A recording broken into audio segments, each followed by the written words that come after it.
మొన్న స్టేట్మెంట్ ఇచ్చింది 6,000 కోట్లు 6,000 కోట్లు 100 రోజులలో ఇస్తామన్నారు. అంటే 6,000 కోట్లు మీకు ఇస్తాము, ఎట్లా ఇవ్వాలో ప్లాన్ చేసుకోండి అంట. అంటే ఈ 6,000 కోట్లు అంటే ఎట్లా ఇస్తారు, ప్లాన్ చేసుకోవడం ఎక్కడిది? అక్కడ ఇవ్వాల్సిన బకాయిలు దాదాపు 10,000 కోట్లకు పైన ఉంటుంది. 6,000 కోట్లు ఎట్లా? ఇప్పుడు నేను ఒక ఎగ్జాంపుల్ చెప్తా. మన టెంట్ హౌస్ మాట్లాడుకుంటాం, టెంట్ హౌస్కు టెంట్కు 5,000, కుర్చీలకు 10,000, దీక్షలకు ఇంకో 5,000, వీటికి 2,000 అట్లా మాట్లాడుకుంటాం. లేదా గంపకు తక్కిన అంతగలిపి 5,000 ఇస్తానని మీరే పంచుకోని అన్నట్టు ఉన్నది కథ. 6,000 కోట్లు అంటే జీపీఎఫ్ ఒక్కోళ్ళకి ఇప్పుడు దేవరాజు గారు చెప్పినట్టు ఒక్కరికే 56,000 రావాలి. మీకు ఎంత రావాలి సార్? ఈయనకు 46 లక్షలు రావాలి, ఈయన 56 లక్షలు రావాలి. శ్రీధరన్ నీకెంత రావాలి? 50 లక్షలు రావాలి. సార్ మీకు ఎంత రావాలి?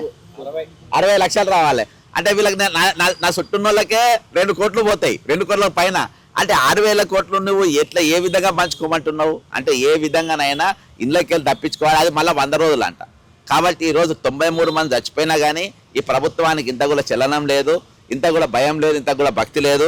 ఈరోజు ఉద్యోగ సంఘాలు ఇద్దరు బిల్ల రంగాలు లెక్క ఇటొక్కరిని కూర్చోబెట్టుకుంటారు, ఇటొక్కరిని కూర్చోబెట్టుకుంటారు. 2006 కలిసి జేఏసీ మహాసంఘాలట. రేవంత్ రెడ్డి అనుకుంటారు సంఘాలన్నీ దగ్గర ఉన్నాయి, వీళ్ళు చెప్పగానే అందరూ ఓట్లేస్తారు అది ఇది అని చెప్పి వీళ్ళ ఎప్పుడో ఉద్యోగులందరూ కూడా బహిష్కరించేసిండ్రు. ఈ 2006 సంఘాల దగ్గర ఏవైతే పెట్టుకున్నాయో ఆ 2006 × 2 అంటే 400 మంది తప్ప ఈరోజు మీ దగ్గర ఉన్నది ఎవరు లేరు, మీతో ఎవరు వస్తలేరు. ఈరోజు మారం జగదీష్ అనేటోడు, ఏలూరు శ్రీనివాస్ అనేటోడు ఇద్దరు కూడా ప్రభుత్వానికి మైకు లెక్క మారినారు. మరి 5వ తారీఖు రోజు మహాయుద్ధం అన్నారు, తెలంగాణలో మహాయుద్ధం జరగబోతుంది అన్నారు. 4వ తారీఖు స్టేట్మెంట్ ఇక యుద్ధం లేదు ఏం లేదు, ముఖ్యమంత్రి గారు మన ప్రకటన ఇచ్చేసిందని చెప్పి వీళ్ళపై ఇప్పిస్తారు దొంగలు.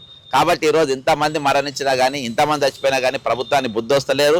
ఈ సంఘాలను పెట్టుకొని ఏదో ఊడబీక్తామంటారు, ఏది ఊడబీక లేదు. నువ్వు ఎన్ని రోజులు లేట్ చేస్తే బిడ్డ మీ ఈపులు కూడా అంత వలుగుతాయి. అదే మీ ఈపులు అంత మీరు అడుగుతూ తప్పించుకుంటారు. తోలు ఖచ్చితంగా మీ తోలు తీసి తీరుతాం.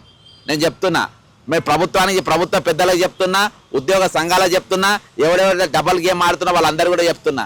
ఈరోజు రిటైర్మెంట్ బకాయిలు అన్నీ కూడా మీరు చెల్లించకుంటే మీరు ఎంత పెద్దోళ్ళు మీ తోలు తీసి డోలు కడతాం. మీ ఈపులు చింతపండ్లు అవుతాయి, మీ ఈపులు చింతపండ్లు అవుతాయి. ఈరోజు ఇంతమంది ప్రతిపక్షాలు నామమాత్రంగా ఒకరోజు దీక్ష చేసిండు బీజేపీ వాళ్ళు, అలసిపోయిండు అమ్మ అని చెప్పేది. ఒకరోజు 3 గంటలు లేచిపోయినారు, ఒకరోజు 5 గంటలు లేచిపోయినారు. మళ్ళీ నోరెత్తే ఒట్టు ఈరోజు వాళ్ళు. ఇక బీఆర్ఎస్ వాళ్ళు ఒకరోజు 2 రోజులు అసెంబ్లీలో మాట్లాడిన వాళ్ళు అలసిపోయినరు. ఇక ప్రజా సంఘాలు మరి కోదండరాము తీర్మానం వల్లే కథ ఎట్లుందో మనం అందరూ చూసినాం, వాళ్ళు ఇంకా ఎక్కువనే అలసిపోతున్నారు. కాబట్టి ఈరోజు ప్రభుత్వం పైన మాత్రమే యుద్ధం ప్రకటిస్తున్నాం. మీరు ఖచ్చితంగా ప్రతి పైసా మీరు ఇచ్చి తీరాలి. 6,000 కోట్లు కాదు, ప్రతి పైసా ఏకకాలంలో ఇవ్వాలని డిమాండ్ చేస్తూ సెలవు తీసుకుంటున్నా. జై తెలంగాణ.